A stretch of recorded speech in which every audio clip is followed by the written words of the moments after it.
importance of supply chain data today. Well, joining us to speak about that, Hannah Testani, CEO of Intelligent Audit. Hannah, good to see you. Welcome. Thank you, Russ. Thanks for having me. Hannah, I think that supply chain data is clearly important, but the question is, do we need a complete view of supply chain data, especially if we're looking to do a global reorganization of supply chains? So walk us through that. What do you say?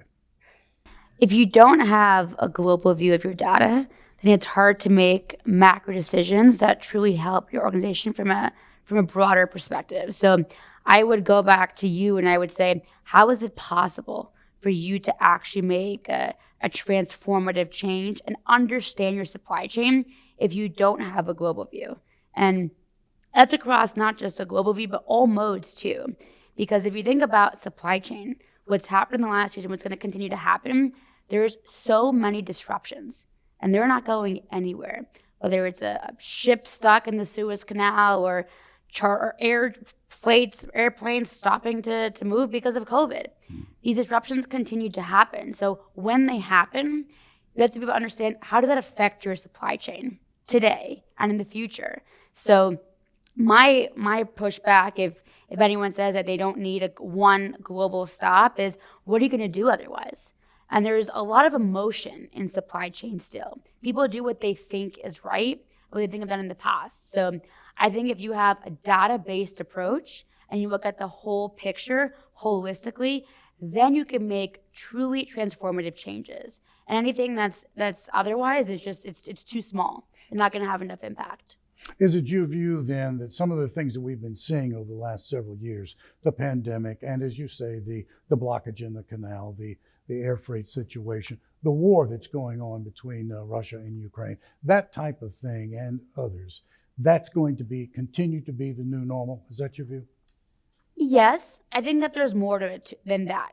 If you think about what happened because of COVID, the supply chain volumes we have today are expected in 2030. So it's 2022 and we're at 2030 volumes. But now step back and think about how much you would have invested in technology in the past 10 years had you had that chance. So from one perspective, shippers are having to do a massive catch up and they're just putting out fires.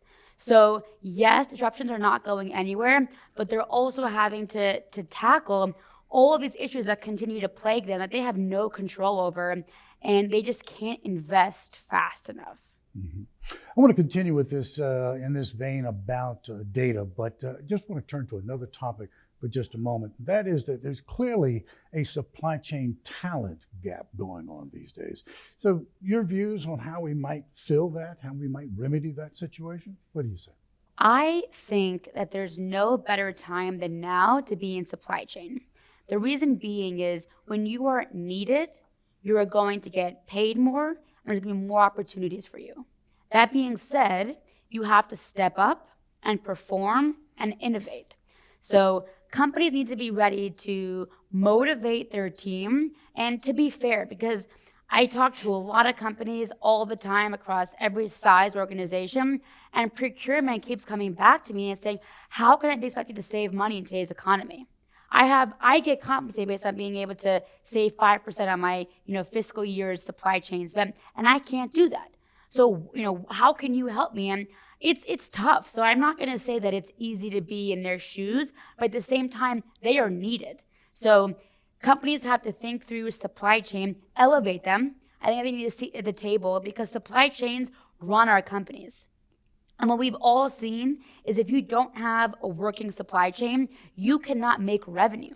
If you don't have inventory in stores and you can't ship to customers, there's no money, there's no revenue, right? So give them the respect that they need, give them the talent that they need, and invest in them. And then, I would say all aboard is supply chain people. You're wanted, you're going to be heavily talented and heavily recruited, and make sure you demand to get what you deserve.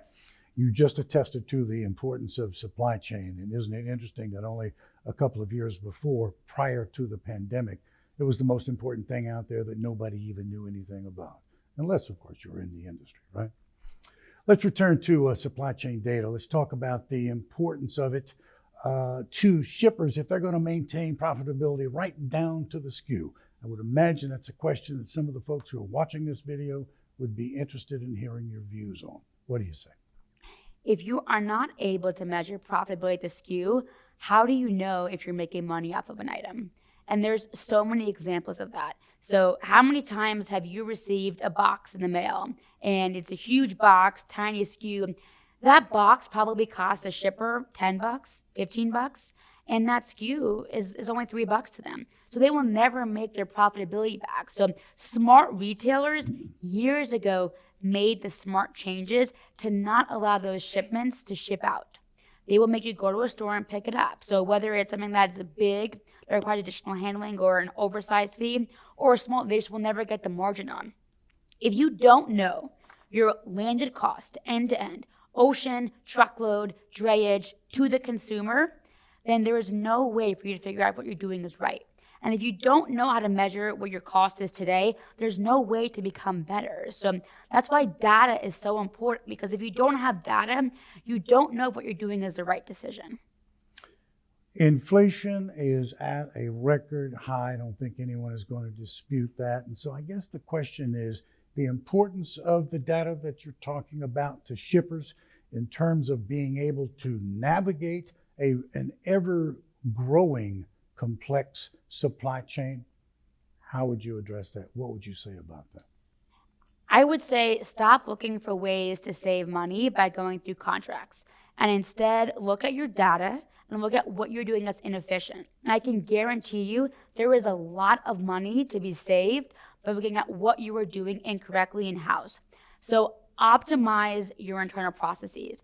Figure out where you're doing what, why you're doing it, and then start to make smarter decisions. And in almost every situation where we talk to a customer, there's those opportunities that exist. So whether it's using incorrect packaging, incorrect services, incorrect carriers, modes, using too many carriers for one lane. So figure out your data and then use that to make the smartest, most informed decisions to transform your supply chain and be more efficient. Hannah, great drill down right there, but I would imagine that viewers want to know something specific about how Intelligent Audit has helped improve the supply chain of one of your customers. So what can you tell us about that? Yeah, I mean, there's lots of examples of that. So I would say the most important thing that we do when we get customers' data is based on their profile or technology showing them their inefficiencies. So the good thing about the past 10 years or so is when the economy is good, everyone is just rushing to be able to get to their customers as fast as they can. And what we're doing now is stopping and saying, does this make sense? Is this efficient? So example, we rolled out a Fortune 100 customer a couple of years ago, right before COVID. There were about $800 million in spend globally. Within 4 weeks of working with us, we found $60 million of savings for them. And it was all their internal inefficiencies. Wrong boxes, not shipping to the same customer effectively. So I'm a consumer of them. And I ordered one order, and I got 7 boxes. That probably cost them $40. It could have cost them $5. So easy opportunities. Once you get your data and it's all cleansed and normalized, you understand it. And then it's easy to make the initiatives happen to save the money. But when it's just a black box and everyone is screaming, it's hard.